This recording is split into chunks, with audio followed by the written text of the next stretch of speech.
Benchmarking is really a component of comparisons. And when you think about an organization, what do we compare ourselves to, or what does one company compare themselves to? For Treasury, it might be how are you managing debt, or making payments, or managing different types of risk.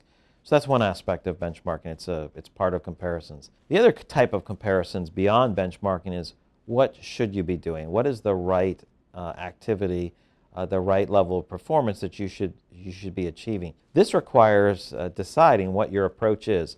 Are you looking to meet the minimum standard, the minimum that should be done?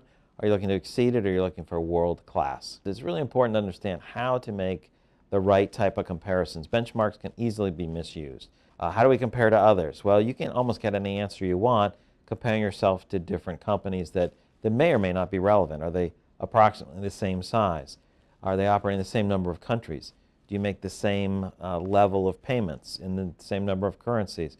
Do you have the same type of risk profile? So making a comparison against a reasonable peer group with the same types of treasury intensity is most important to make sure that these benchmarks make sense for your organization.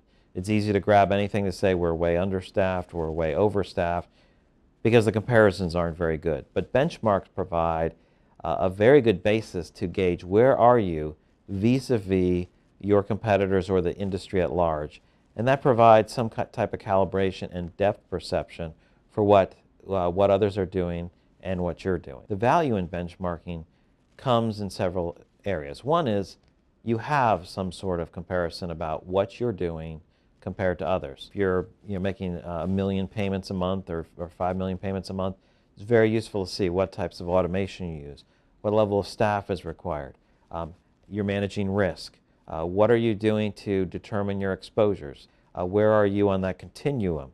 So benchmarks can be very useful determining what are we doing versus what others are doing, how much resources are we putting to play, and where might we need to pay attention to so we don't fall off the back end of capabilities because we're not staying up with the general population.